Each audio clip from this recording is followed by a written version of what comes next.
आप सबने मारो घणो राम राम सा। आपरी वीर प्रसुता भूमि में ने नमन। अठे महाराणा प्रताप रा शौर्य, मीराबाई री भक्ति, पन्ना धाय रो त्याग और रानी पद्मिनी रा बलिदान री गाथा लिखी है। आप सगला चित्तौड़गढ़ रा निवासियां ने जय राम जी री करूं हूं। सावलिया जी धाम और सभी देवी देवताओं को प्रणाम करती हूं। ये वीरों की धरती है। गर्व है इस धरती में आपको? जोर से बोलो। गर्व है अपनी धरती में, गर्व है अपने प्रदेश में, गर्व है अपने देश में। मुझे भी बहुत गर्व है, इसीलिए मेरी ध्यान से बातें सुनना। आपके काम की बात करने आई हूं, चुनाव की बात नहीं, आपके काम की बात करने आई हूं। तो एकदम ध्यान से सुनो। आपसे कुछ चाहती हूं मैं, बाद में आपको पता चलेगा। देखिए, ये महाराणा प्रताप जी की धरती है। उनके साथ गाड़िया लोहारों ने एक शपथ ली थी कि जब तक चित्तौड़गढ़ आजाद नहीं होगा तब तक किले में प्रवेश नहीं करेंगे। मालूम है आपको ये कहानी? तो प्रवेश कब किया इन्होंने, कौन बताएगा? पंडित जवाहरलाल नेहरू ने माणिकलाल वर्मा जी के साथ किले में इनके साथ प्रवेश किया जब भारत आजाद हुआ तब। तो ये जो आपकी परंपराएं हैं, किसी ने शपथ लिया कि किले में कभी नहीं जाएंगे, एक पूरे कौम ने, जब तक आजादी नहीं होगी। महाराणा प्रताप जैसी शख्सियत जो लड़े अपने देश के लिए, अपने प्रदेश के लिए। आपके पूर्वजों ने आजादी की लड़ाई लड़ी, हमारे पूर्वजों ने आजादी की लड़ाई लड़ी। किस लिए लड़ी, कौन बताएगा? किस लिए लड़ी? अपने लिए लड़ी, देशवासियों के लिए लड़ी, देशवासियों की आजादी के लिए लड़ी। गांधी जी क्या कहते थे? गांधी जी कहते थे कि तब तक ये देश पूरी तरह से आजाद नहीं होगा जब तक ग्राम स्वराज नहीं होगा। ग्राम स्वराज का मतलब है जब तक गांव मजबूत नहीं होगा, जब तक गांव सशक्त नहीं होगा, जब तक एक एक देशवासी को सशक्त नहीं करेंगे। गांव से लेकर शहर तक हर जगह सबको आजादी में का एहसास होना चाहिए और सब सशक्त होने चाहिए। तो देखिए, बहुत साल गुजर गए, अब भाजपा के नेताओं के भाषण सुनते होंगे। उनके मुताबिक तो 70 सालों में कुछ हुआ ही नहीं। ये अलग बात है कि सब पढ़े लिखे हैं, कहाँ पढ़े हैं भाई? किन्होंने पाठशालाएं बनाई, किन्होंने कॉलेज बनाए जिनमें ये पढ़े, किन्होंने इनकी डिग्रियां दी, जहाँ जहाँ इन्होंने रोजगार किया, वो कंपनियां किसने बनाई? 70 सालों से हम आजाद हैं, सही बात?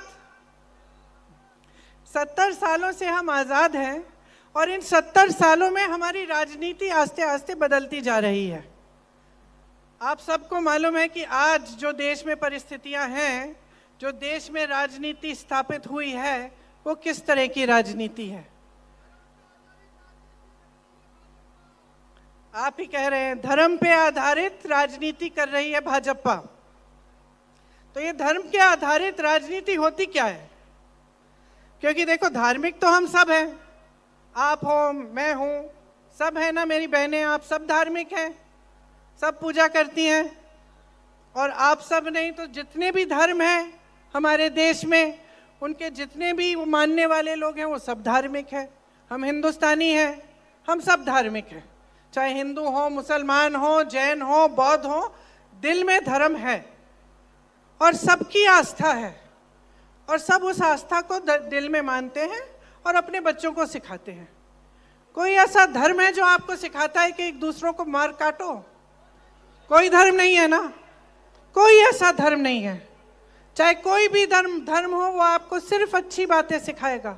वो सिखाएगा कि सबका आदर करो, मान सम्मान करो, सबका सबसे प्रेम से बात करो, किसी को सहायता की जरूरत है उसकी सहायता करो, यही सिखाता है धर्म।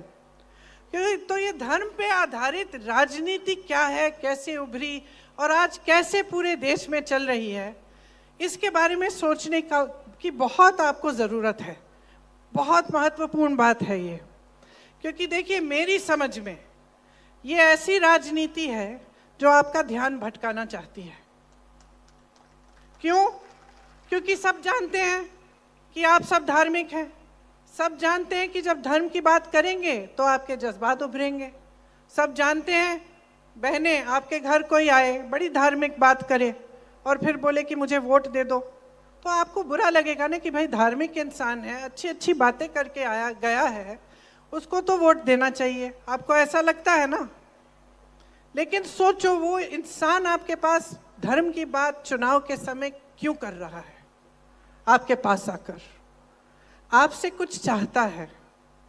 और आप समझिए कि ये जो राजनीति आपने पूरे देश में लागू होने दी है, ये आप ही का इस्तेमाल कर रही है। ये धर्म की बातें, जाति की बातें चुनाव के समय जो उठाते हैं, वो चाहते हैं कि अपना स्वार्थ आपसे साधें। अगर आप इस बात को आज नहीं समझेंगे तो 5 साल और भुगत लो, 5 साल भुगत लो। अगर आप इस बात को ठीक तरह से समझ लेंगे और आप नेताओं से, राजनीतिक दलों से जवाबदेही मांगेंगे, आप विकास मांगेंगे, आपकी समस्याओं का हल मांगेंगे, तो आप भटक नहीं सकते। मैं इसलिए ये बात कह रही हूं, क्योंकि 2 दिन पहले मैं मध्य प्रदेश में थी। मध्य प्रदेश में भाजपा की सरकार है। कितने सालों से चल रही है बहनों और भाइयों? 18 सालों से। 18 सालों से बार बार भाजपा को वोट दिया जा रहा है। जब मैं किसी के घर जाती हूँ, पूछती हूँ कि भाई क्यों दे रहे हो वोट? तुम्हारे घर में बिजली नहीं है, पानी नहीं है, सड़क की मरम्मत नहीं की, बेरोजगार बच्चे बैठे हुए हैं, पढ़ाई लिखाई करा दी, फीस भरा दी, मेहनत कर ली, लेकिन नौकरी नहीं मिल रही है, तो क्यों बार बार वोट दे रहे हो? तो जवाब ये मिलता है कि दीदी धर्म के आधार पर। तो धर्म के आधार पर जब वोट दे रहे हो तो नेता क्या सोच रहा है? चालाक होता है, सुन लो, होता है कि नहीं? मंच पे खड़े होके कह रही हूं, किसी भी नेता को इतनी छूट दे दो कि वो आलसी बन जाए, उसकी जवाबदेही हटा दो, उसको पता चल जाए कि भाई मैं इधर उधर की बातें करूंगा, धर्म की बात कर लूंगा, जाति की बात कर लूंगा, कुछ और बोल दूंगा, ध्यान भटका दूंगा, मुझे वोट मिल जाएगा, तो काम क्यों करेगा? काम क्यों करेगा बहनों और भाइयों? आपने आदत जो बिगाड़ दी है। अब जब आप खुद ही कह रहे हो, जब मैं किसी के घर जाती हूँ, वो महिला खुद ही मुझे कह रही है कि भाई मैं काम तो कुछ हुआ नहीं, लेकिन वोट मैं धर्म के आधार पे दूंगी, तो आदत बिगाड़ने वाले तो आप हो गए ना। इस बार मत बिगाड़ना। ये जो आपकी जो परंपरा है ना, कि मैंने सुना है कि भाई राजस्थान में एक बार ये सरकार, एक बार वो सरकार, एक तरह से ठीक है, समझ में आती है परंपरा, लेकिन इस बार परंपरा को पलटो, नहीं तो जो मध्य प्रदेश में 18 सालों से चल रहा है वो यहां हो जाएगा। और मैं आपको बताना चाहती हूं कि क्या चल रहा है। सुनिए, मैं गहलोत जी से हेलीकॉप्टर में पूछ रही थी कि गहलोत जी, आपके राज्य में कितने रोजगार दिलवाए आपने? तो उनके साथी थे, उन्होंने कहा 3 लाख। गहलोत जी ने मुझे कहा देखो 2 लाख तो हमने दिलवाए हैं और जो 1 लाख और है वो दिलवाने के प्रोसेस में है। तो ठीक है, 2 लाख मानते हैं। अब कोई मुझे बता सकता है कि मध्य प्रदेश में भाजपा की सरकार ने 3.5 सालों में कितने रोजगार दिलवाए होंगे? फिर मैंने पूछा कि शिक्षा की सुविधाएं कैसी हैं? बोला कि शिक्षा की सुविधाएं हमारी यहाँ बहुत अच्छी हैं, सब जगह हम बनवा रही हैं और मजबूत कर रहे हैं। तो रोजगार में आप आगे, शिक्षा में आप आगे, महंगाई को देखते हैं। भाजपा के प्रदेशों में सिलेंडर का दाम कब होता है कम? जब चुनाव आता है। तब तक 1200-1400 तक ऊपर चढ़ गया, किसी ने कुछ नहीं कहा। चुनाव आने लगा, अचानक गिरा दिया 400-500। आपको सिलेंडर कितने में मिलता है? 500 में मिलता है। देखिए, आपको ना प्रदेश की सरकार ने केंद्र की नीतियों से बचा के रखा है। आपने कभी इस देश के इतिहास में ऐसी बात सुनी है कि महंगाई राहत कैंप लगा रही है प्रदेश सरकार और महंगाई बढ़ा रही है केंद्र की सरकार? कभी सुनी है ये बात? कभी ये नौबत आई है कि प्रदेश की सरकार को महंगाई राहत कैंप लगवाना पड़ रहा है? क्योंकि महंगाई इतनी बढ़ गई है। बहनों, आप तो कम से कम दिवाली मना पाई हैं। मध्य प्रदेश की जो मेरी बहनें हैं रोती हैं जब दुकान जाना पड़ता है, धनतेरस के लिए बर्तन खरीदने पड़ते हैं, जब लिपाई पुताई करनी है घर की, किसी के लिए बच्चों के लिए नए कपड़े खरीदने हैं, दिए खरीदने हैं, कोई पटाखा मांग रहा है बच्चा, कर नहीं पाती हैं। बहनें अगर वो बाजार जाती हैं और सोचती हैं कि खाना बनाना पड़ेगा, परोसना पड़ेगा, दिवाली पे मेहमान आएंगे, तो घबराहट होती है दिल में। और यहाँ महंगाई के राहत के कैंप इसलिए लगाए गए ताकि आपको इस महंगाई से जितना हम बचा सकते थे, हमारी सरकार ने बचाने की कोशिश की।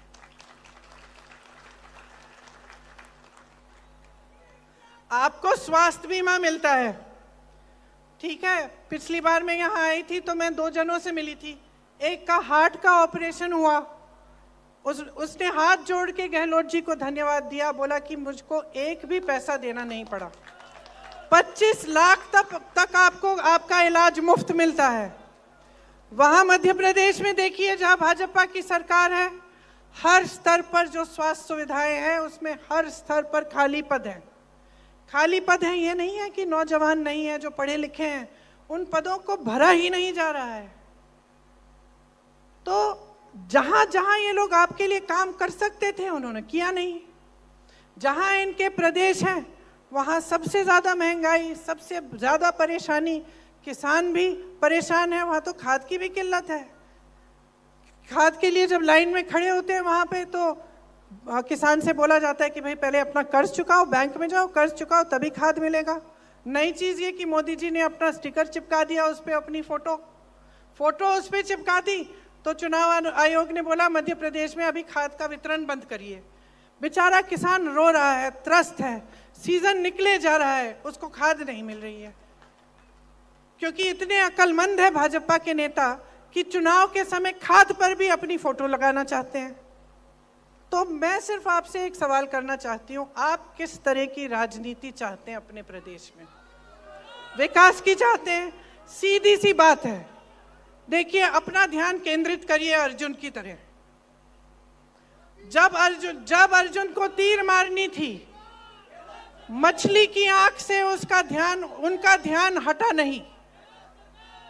उसी तरह से आपका ध्यान अपने विकास, अपने भविष्य, अपने बच्चों के भविष्य, अपने रोजगार, अपनी शिक्षा की सुविधाएं, अपनी स्वास्थ्य की सुविधाओं से हटना नहीं चाहिए। मांगो तो विकास मांगो तो प्रगति और तरक्की मांगो, और मांगो तो अपने लिए अपना हक और अपना अधिकार मांगो। आपको मालूम है कि आज देश का जो भी एक सरकारी कर्मचारी, उसकी क्या मांग है? पुरानी पेंशन। केंद्र सरकार कहती है पुरानी पेंशन के लिए हमारे पास पैसे नहीं है। आप यहाँ तैनात खड़े हैं, धूप हो या कुछ भी हो, आप तैनात खड़े रहेंगे। आप 20 सालों के लिए नौकरी करते हैं, देश की सेवा करते हैं, हर महीने आपसे पेंशन काटा जाता है। आप सिर्फ यही कह रहे हैं ना कि जो मैंने काम किया 20 सालों के लिए, जो मेरा पेंशन आपने काटा हो मेरे हाथों में दे दो, मैं खुद हिफाजत कर लूँगा। आप यही कह रहे हैं। आपको घबराहट है कि कहीं उसका निवेश कहीं गलत जगह कर लिया और गवा दिए आपके पैसे, तो आपकी 20 साल की जो आपकी मेहनत थी उसका क्या होगा? आप जब सरकारी रोजगार ढूंढने निकले थे, जब आप नौजवान थे, तो इसलिए ढूंढने निकले थे कि आपके दिल में ये था कि भाई सरकारी रोजगार है, कुछ सुरक्षा मिलेगी, बाद में भी 20 साल बाद भी मुझे पेंशन मिलेगा। तो आपकी ये एक ही मांग है। कोई सुनवाई हो रही है आपकी? केंद्र की, जहां केंद्र की सरकार हो भाजपा की, प्रदेश की हो, जहां भाजपा की सरकार है, कहते हैं पैसे नहीं है। किसान की क्या मांग है? किसान राहत चाहता है। यहाँ गहलोत जी की सरकार, कांग्रेस की सरकार ने कर्ज माफ किए, शायद 14,000 करोड़, 1400 कितना, 15,000 करोड़ के कर्ज माफ किए किसानों के, ताकि आपकी सहायता हो जाए। जितने संकटों का आप सामना कर रहे हैं उनमें आपको मदद मिल जाए। आपने 1.5 साल पहले देखा, देश का किसान आंदोलन कर रहा था। उस समय मैं यूपी में काम कर रही थी। दिल्ली में लाखों किसान बैठे हुए थे महीनों के लिए, सर्दी थी, पानी नहीं था, बिजली नहीं था, सैकड़ों किसान शहीद हो गए। यूपी में इन्हीं के मंत्री के बेटे ने 6 किसानों को अपनी जीप के पहियों के नीचे कुचल डाला। वो मंत्री उनके साथ मंच पे बैठता था, कुछ नहीं किया, कोई सुनवाई नहीं थी। बहनों और भाइयों, सुनवाई कब हुई? जब चुनाव आया। यूपी का चुनाव आ रहा था, अचानक काले कानून वापस ले लिए, तभी सुनवाई हुई। तब तक किसान की कोई सुनवाई नहीं थी, सरकारी कर्मचारी की कोई सुनवाई नहीं है। महिलाओं की 18 सालों से सरकार है मध्य प्रदेश में भाजपा की, महिलाओं की कोई सुनवाई नहीं, असुरक्षित हैं। वहाँ पे तमाम घिनौने जो हरकतें हैं वो सब हो जाती हैं, सुरक्षा नहीं होती है महिलाओं के लिए। लेकिन उनके लिए कोई स्कीम नहीं निकाली, उनकी राहत के लिए कोई स्कीम नहीं निकाली। महंगाई का सामना 18 सालों से कर रही हैं, गरीबी का सामना 18 सालों से कर रही हैं, घर में संकट है 18 सालों से। राहत कब दी? चुनाव के 2 महीने पहले। चुनाव के 2 महीने पहले एक स्कीम निकाली कि हम आपके खाते खोल दो, आपके खातों में हम पैसे डालेंगे, हर महीने डालना भी शुरू कर दिया चुनाव से पहले। ये सोच के कि जनता बेवकूफ़ है, ये सोच के कि महिलाओं को बेवकूफ़ बना सकते हैं। तो भाइयों और बहनों, इन बातों को बहुत गहराई से आपको समझना पड़ेगा, क्योंकि यही खेल आपके साथ खेला जा रहा है और यही खेल खेला जाएगा अगर आप भाजपा की सरकार लाएंगे। आप देखिए आसपास क्या है, जहां कांग्रेस की सरकारें हैं, जहां भाजपा की सरकारें हैं, उनकी तुलना करिए। मेरी बातों पे मत जाइए। आपको ये लगता होगा कि चलो ये तो कांग्रेस की नेता है तो बोलेगी कांग्रेस के पक्ष में, इसने तो आलोचना करनी ही है भाजपा की और भाजपा वाले हमारी करेंगे। हम भी कुछ कहते हैं उनके बारे में, वो भी कहते हैं। मैं कहती हूँ मेरी बातों पे जाओ ही मत। मैं कहती हूँ तमाम नौजवान बैठे हो, शहर है, यहाँ इंटरनेट है, जाके देखो। जो छत्तीसगढ़ में तुम्हारे दोस्त हैं या मध्य प्रदेश में हैं या हिमाचल में हैं, वहाँ पूछो। अपनी यहाँ राजस्थान की स्थिति देखो, आपकी क्या स्थिति है। यहाँ आपको राहत मिल रही है, यहाँ किसान के कर्ज माफ हुए हैं, यहाँ पुरानी पेंशन की स्कीम लागू भी है और हम ये भी कह रहे हैं कि हम इसको एक कानून बनाएंगे। यहाँ महिलाओं के लिए कितने काम किए हैं, ये सब चीजें हुई हैं आपके आंखों के सामने, आपका अनुभव रहा है। तो आप अपने अनुभव पर जाओ, अपने विवेक पर जाओ, लेकिन एकदम आंखें खोल के अपना वोट डालो। आज भाजपा, राजस्थान की जो भाजपा है एकदम बिखरी हुई है। मोदी जी इतना दौरा कर रहे हैं, इतने भाषण देते हैं, कहाँ की बातें करते हैं, विकास की तो नहीं करते। आपको कभी ये मिसाल नहीं देंगे कि मध्य प्रदेश में देखो हमने कितना काम किया। मैं यहाँ खड़ी होकर दे सकती हूँ, मैं कह सकती हूँ कि अपने प्रदेश में कितना हुआ है, छत्तीसगढ़ में क्या हुआ है, राजस्थान में कितना हो रहा है। वो नहीं कह सकते। वो कभी लाल, कभी पीली, कभी नीली डायरी की बात करते हैं कि नहीं? कहते हैं कि वैसी डायरी मिल गई। क्या खोज रहे थे वो? मुझे तो लगता है कि पूरे प्रदेश में ढूंढते ढूंढते वो तो अपना सीएम फेस ढूंढ रहे हैं, अपने सीएम का चेहरा ढूंढ रहे हैं, वही नहीं मिल रहा। आपने वो फोटो देखी है मोदी जी की जीप में चल रहे हैं टोपी लगा के और यूं दूरबीन से देख रहे हैं जंगलों में, यही आपके राजस्थान के जंगलों में कुछ ढूंढ रहे हैं, शायद मोर ढूंढ रहे हैं। दूरबीन भेज दें उन्हें, दूरबीन भेज देते हैं, अपना सीएम का चेहरा भी ढूंढ लें, क्या पता दूरबीन से देखें तो मिल जाए। जितने भी उनके बड़े बड़े नेता थे सबको परे कर दिया, राजस्थान आकर अपने नाम पर वोट मांग रहे हैं। ये नौबत हो चुकी है उनकी, अपने नाम पर वोट ऐसे मांग रहे हैं जैसे प्रधानमंत्री पद छोड़ के यहाँ आके सीएम बनेंगे।